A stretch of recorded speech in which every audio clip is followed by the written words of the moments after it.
He was the golden boy of electronic music, the Swedish prodigy who brought EDM into the global mainstream with anthems like Wake Me Up and Levels. But behind the beats that electrified stadiums, Avicii, born Tim Bergling, was fighting a silent war.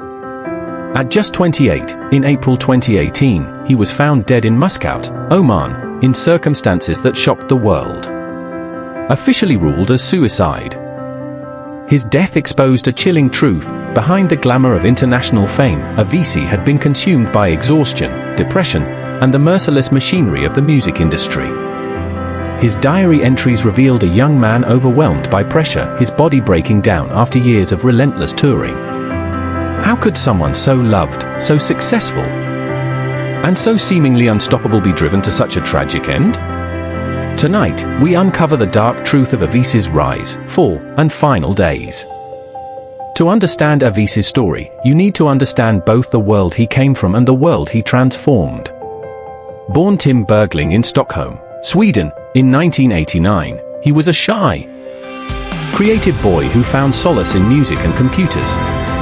While his peers were busy with school sports or hanging out, Tim spent countless hours in his bedroom experimenting with beats and melodies.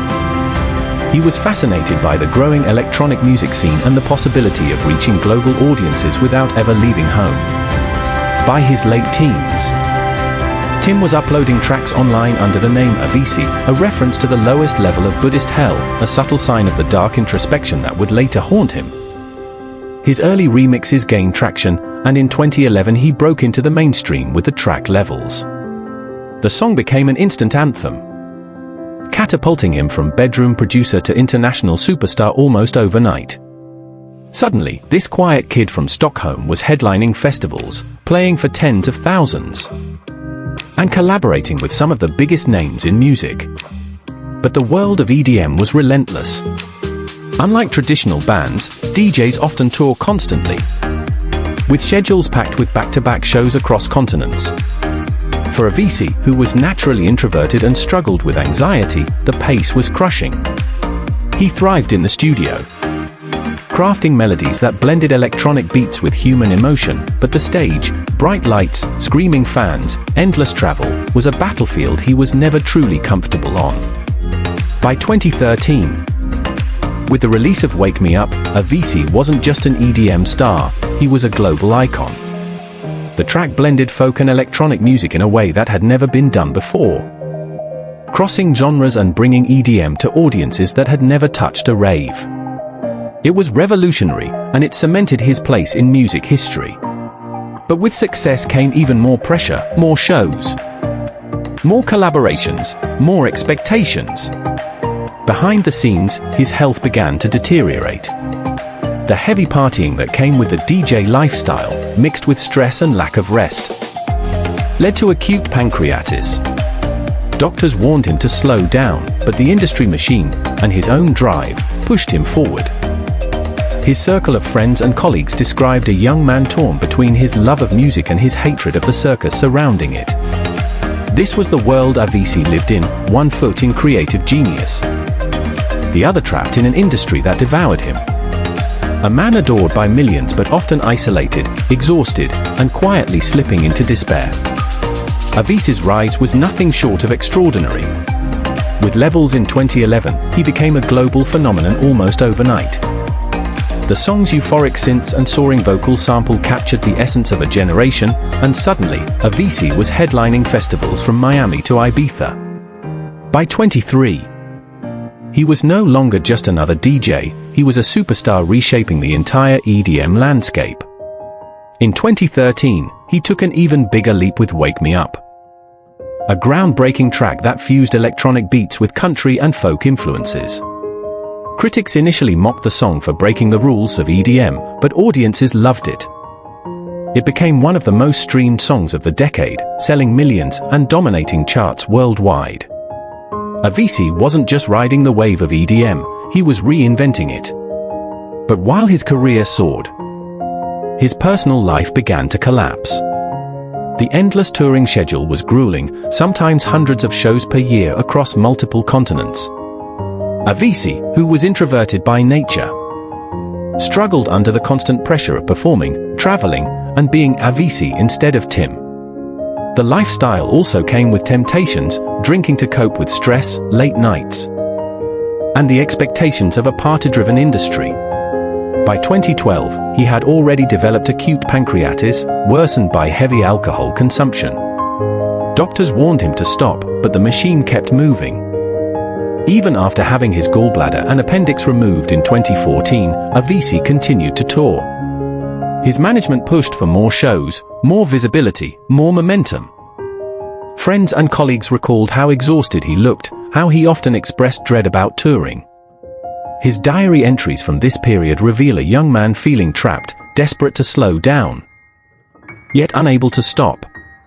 The breaking point came in 2016.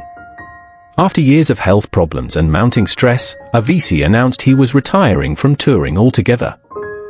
The decision shocked fans and the industry alike. To many, it was unthinkable that the world's most in-demand DJ would walk away at the peak of his fame. But for Avicii, it was survival. In his own words, "I have too little left for the life of a real person behind the artist." For a while, it seemed like a hopeful turning point. Avicii retreated into the studio, where he felt safe and inspired. He continued producing music, releasing collaborations, and working on projects that excited him without the crushing pressure of live performances. But the loss of a gentle, brilliant soul who had given everything to music and paid the ultimate price. The darkest truth about Avicii's story is that the very success he dreamed of as a teenager became the cage that destroyed him.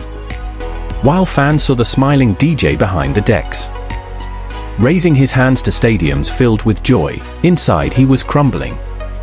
His diary entries, later revealed after his death, paint a heartbreaking portrait of a man overwhelmed by fame.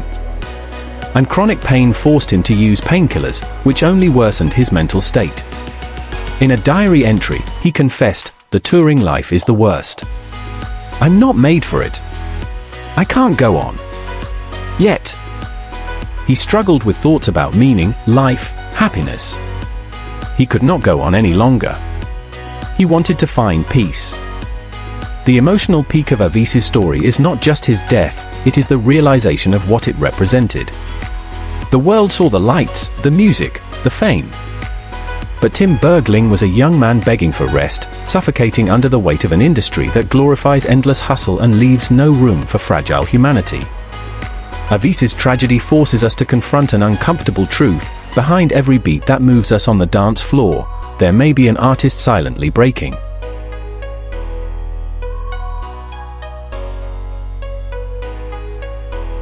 At Hidden Fame, we see Avicii's story as more than just the loss of a superstar DJ. It is a cautionary tale about the human cost of fame, and the brutal pace of an industry that demands everything but gives little back. Tim Bergling was a visionary, a quiet perfectionist who poured his soul into music. But to stop there is to miss the deeper truth. Avicii's death was not just about one man's mental health, it was about a system that treats artists like machines, measured only by hits, ticket sales, or the inevitable consequence of an industry that chews up its brightest talents and spits them out when they can no longer shine. Avicii's story did not end in Muscat, Oman. His music continues to live on, pulsing through clubs, festivals, and headphones across the globe. Tracks like Levels, Wake Me Up, and Hey Brother are more than just songs, they are memories, soundtracks to lives, moments of joy that still connect millions of people. Every time his melodies play, Tim Bergling is alive again. Not as a superstar trapped by fame, but as an artist who gave the world his heart in sound. For fans, the loss is still fresh. They remember the boyish smile behind the turntables, the gentle presence behind the global phenomenon. They remember an artist who broke boundaries, blending genres and redefining what electronic music could be.